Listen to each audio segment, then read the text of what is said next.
Ramón Ulloa parece estar claro cuál es el destino y que solo le quedan horas en la presidencia a Dilma Rousseff. Hace exactamente un año, Rodrigo Valdés asumió como ministro de Hacienda. Su llegada al gobierno marcaba un giro hacia lo que se llamó el realismo sin renuncia. Junto al ministro del Interior, Jorge Burgos, serían los encargados de limar las asperezas de una deteriorada relación con el sector privado. Desde Londres y en la antesala del Chile Day, este es el balance de un intenso año que hace el jefe de la billetera fiscal.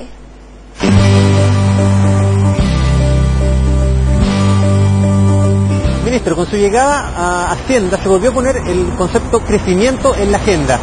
¿Se siente un poco frustrado de no lograr revertir esta situación? Bueno, la verdad es que fue muy importante poner el crecimiento dentro de la agenda del país. Pero estaba medio secundario. Y de a poco yo creo que se ha ido calando hondo, e incluso en el último encuentro de la nueva mayoría, por ejemplo, salió como prioridad uno el crecimiento. Ahora, siempre se puede hacer más, ojalá que el crecimiento suba más, tenemos que trabajar más por eso, pero siempre hay que preguntarse qué habría pasado si no nos estuviéramos preocupando del crecimiento como lo estamos haciendo. ¿Cómo logra navegar entre la responsabilidad fiscal y el exceso de demandas ciudadanas? ¿Cuánta muñeca política ha tenido que mover para lograr ese equilibrio? Bueno, explicando cuáles son las restricciones, igual como una familia yo creo que se avanza mucho, y además he tenido la suerte de tener mucho apoyo político de mucha gente, en el comité político de la moneda, hay una presidenta por cierto, y también muchos parlamentarios. ¿Y este primer año con el mundo político cómo lo evalúas?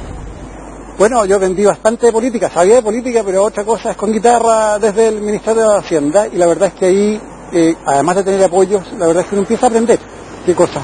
Los tiempos son muy importantes. Uno de los grandes problemas que tiene Chile para crecer son las expectativas. Y esas expectativas se han visto golpeadas por las reformas. Hoy se vuelve a abrir ese frente con el veto presidencial a la reforma laboral. ¿Cómo piensa lograr cambiar el ánimo de los empresarios si el tema laboral aún sigue sin definiciones? Bueno, tenemos que cerrar el tema laboral pronto, de la mejor manera posible. Nosotros ya hemos dicho qué queremos hacer, estamos trabajando en eso. Pero más importante, y es algo que me frustra un poco, que no hemos logrado tener un lenguaje común entre, digamos, la nueva mayoría y el mundo privado, porque las visiones de país están mucho más cerca de lo que cada parte tiene. Y creo que tenemos que seguir trabajando para ir borrando fantasmas. Le doy las siguientes alternativas, y usted me debe decir cuál corresponde al momento más complicado que ha tenido este año en Hacienda. A. La salida de Michelle Llorat del Servicio de Impuestos Internos. B. El anuncio de ajuste fiscal. C. La salida de Guillermo Larraín tras el bonazo del Banco Estado, cuando una semana antes usted había implementado medidas de austeridad. Y D. El ajuste a la baja de las proyecciones de crecimiento. Pucha, se puede decir ninguna de las anteriores. La verdad es que para mí el momento más difícil fue cuando subimos de Tribunal Constitucional, que no podíamos hacer la gratuidad, el primer paso de la gratuidad con el presupuesto como lo queríamos hacer. Y fueron algunos días de mucha tensión, porque era una promesa muy importante de la presidenta del gobierno, y teníamos que buscarle una manera de hacerlo, era frustrar a muchas familias si no lográbamos hacerlo. Ministro, una vez que usted deje el cargo de Hacienda, ¿cómo le gustaría ser recordado? ¿Como el ministro que fue responsable fiscalmente o el ministro que logró recuperar la senda del crecimiento? Bueno, las dos cosas no son incompatibles. Creo que hay que sacarse esa lógica de que o lo uno o lo otro.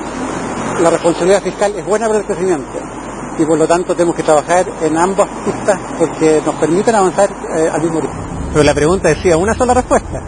Bueno, es que cuando uno tiene que escoger entre un hijo y otro hijo, no se puede.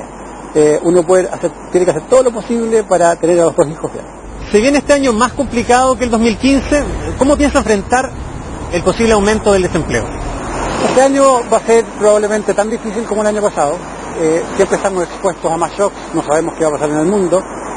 Y en el tema de desempleo aquí creo que es muy simple, no es fácil de hacer, pero tenemos que trabajar todos más por el crecimiento. Si la economía crece, va a haber más empleo y por lo tanto menos desempleo. Ministro, en términos simples y sencillos, ¿cuáles son las 3 medidas claves para reactivar nuestra economía?